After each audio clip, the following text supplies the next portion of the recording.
Hi there, it's Kalymnios from the Thought Gym, here helping you become your superhuman self.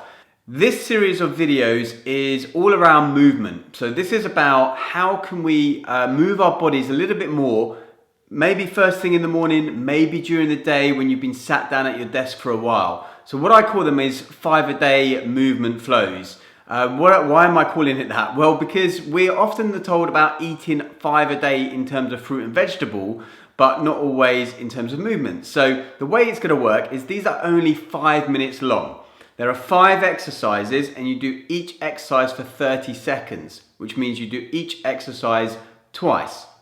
There are different series in this whole movement repertoire, from a foundational piece to a mobility piece to a stretching piece to a strength to a more of a HIIT training, even to a Qigong inspired flow as well. So there are many different ones, and the way it works is that you either take 5 minutes and you just do 5 minutes. So maybe when you wake up in the morning, just before you brush your teeth and jump out the door, you do your 5 minutes. Or if you've got 10 minutes, you can do it twice or stack a second one on. Or if you've got 25 minutes, maybe you stack 5 together. So it's really up to you how you do it. They're going to be individually set as videos, but then they'll be all stitched together in one long flow as well. So you can actually do this as an entire thing with one video.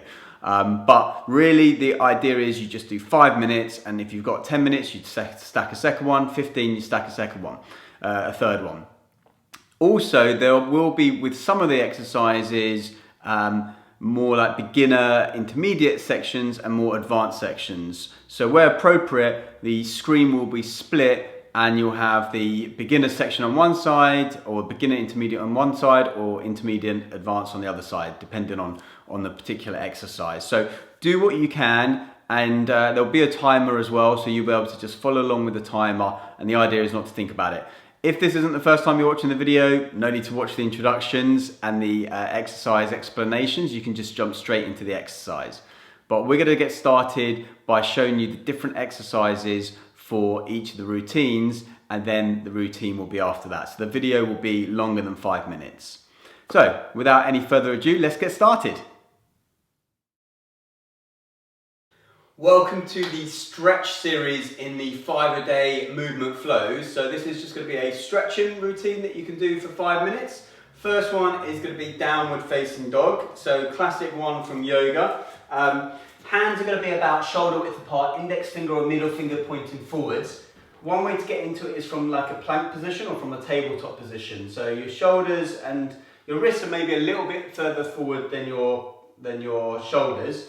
Tuck the toes and then start to lift up. As you lift up, start to press the chest towards the thighs, okay? And then you bring in your head between your biceps, rotating those elbow creases and biceps forward. Feet are roughly hip width apart and maybe slightly pigeon-toed. So coming from the side, as an easier option, it will just be to have the knees nice and bent, okay? So you can have the knees nice and bent and keep it that way, okay? That is an option for you if you wish, okay? The other option is to maybe actually not even come into downward dog if you can't, and just hold a kind of a half downward dog, which is also known as puppy dog, where we're just doing the front part of the pose and not doing the back part. Or you can try and bring your heels all the way to the ground as well. So that's just your options with your downward dog. Next one is going to be a hip flexor stretch. So really it's long lunge, knee down to the ground. Okay, you don't have to have the knee on the ground, you can have it lifted if you want. And pushing forwards, so that knee tracks over that second toe, but not really beyond the ankle. If it's uncomfortable, you can roll up a mat or put a cushion in behind and then press forwards. Okay, hands can be wherever is comfortable, such as on your knee, up in the air, in a cactus position, on your back. But you hopefully will feel something along the hip flexor as you move forwards there. So that would be the option, and I suggest maybe doing one leg for the 30 seconds and then the opposite leg for the other 30 seconds. So that's the number 1 and 2. Number 3 is ragdoll. So ragdoll is really where we're folding over the legs. Now, you might want to keep the nice bent legs and just hang here. And see, this is the move.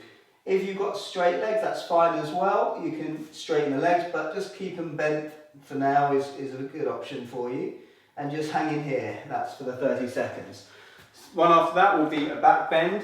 So feet maybe hip width apart. They can be together if you want. It might be a little bit strong for some people. Keeping the glutes and the thighs engaged, placing the hands on the lower back and squeezing the elbows together as if someone's got their hands behind you trying to squeeze. And then you're maybe even looking up, opening up the front of the throat and coming back. Or you just come back to here, wherever is comfortable. But remember to engage the glutes and the thighs, hold on to the lower back as well. If you don't want to hold on to the lower back, you can do it without as well, but it's going to be a stronger pose. Next one will be, or the fifth one will be side bend. So again, feet can be together. I prefer them a little bit further apart, one hand on the hip and coming over like this. Okay, so that's one option. Just you can either do it dynamically, which means coming from side to side, or you can just hold one side for the 15 seconds, hold the other side for the 15 seconds, or indeed hold it for 30 seconds on one side and then the next round do 30 seconds on the other side.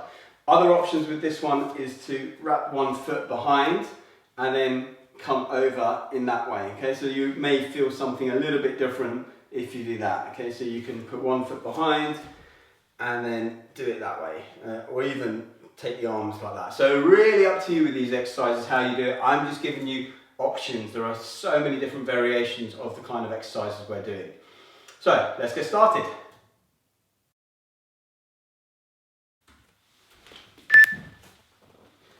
So first one, downward dog. Again, not showing a regression on the other side because you can work that out quite easily for yourselves. So biceps rotating forwards, really tilting the tailbone, shooting it up to the sky behind you, working the ankles down, although maybe not. Maybe you want to pedal the feet, that's also a good option. Getting ready to come into our hip flexor stretch. Take that on the right hand side, maybe first, again maybe folding up the mat if you've got a mat, leaning forwards, okay? Not too worried about the tilt of the pelvis on this one, although you can do variations on that. We're just, at the moment, just doing a little bit of a stretch from maybe sitting all day or sleeping overnight, something like that. You can maybe bounce a little bit, but I always don't really recommend bouncing unless you're a bit more of an expert. Coming into ragdoll, taking our fold. Again, you can have bent legs, quite bent in fact, or you can have straight. You can have your feet together. It's going to be a little bit stronger. When you come up, bend the knees and roll up, okay? Vertebra by vertebra. Bend the knees, roll up. Coming into your back bend, hands on the hips, on the lower back, engaging the glutes and the thighs, and opening up the front of the body here. And then we'll come into our side bend.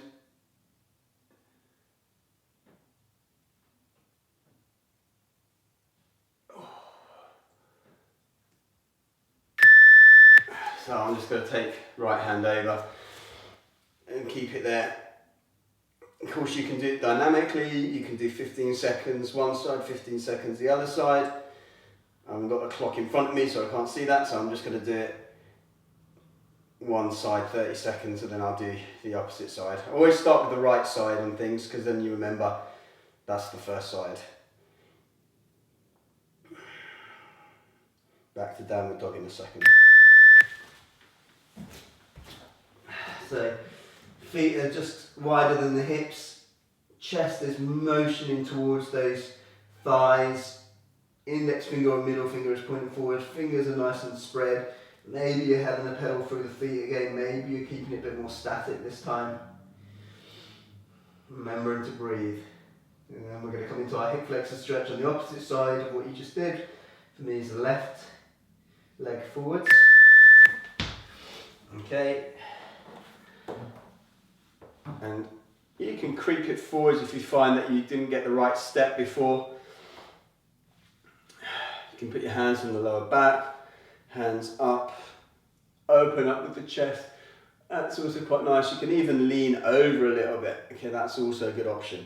Okay, but mix it up. Do what feels nice. The more you know your body, the better it will be. Ready for ragdoll.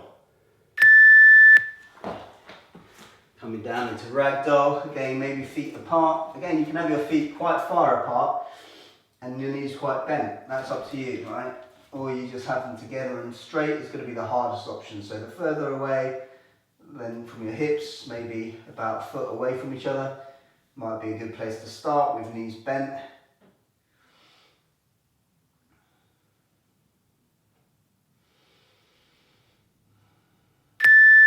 Good, rolling up, bending the knees as you roll up, coming into that back bend. Again, feet can be nice and wide, and you can take the back bend that way. The closer your feet are together, the more challenging it might be for you. But open up the front of the throat if you feel comfortable doing so. And we'll take the opposite side on the side bend if that's what you did, or you do your 15 and 15 if you did that on the other side. So for me, I'm doing my left side now because I did all of the 30 seconds on the right side before. And I've got my feet hip width apart, but you can put one foot in front of the other. You can have them together. Don't have to have your hand on your hip. It's a nice bit of support though. Almost done.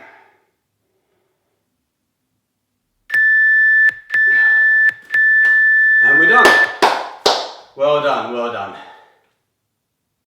Thank you for doing this 5-a-day movement flow. I hope it's made you feel a little bit better. And remember, you can stack the flows, do them repeatedly throughout the day, morning, at work, when you come home, just before you go to bed, whenever you want to do it. If you've got 5 minutes, 10, 15, 20, 25, 30, whatever it is, and stack them on. So be sure to check out the other videos in this series so that you can get all the benefits. And remember to connect with me online, social media or otherwise, The Thought Gym, Harry Kalymnios, that's where you're going to find me. Cheers, bye-bye.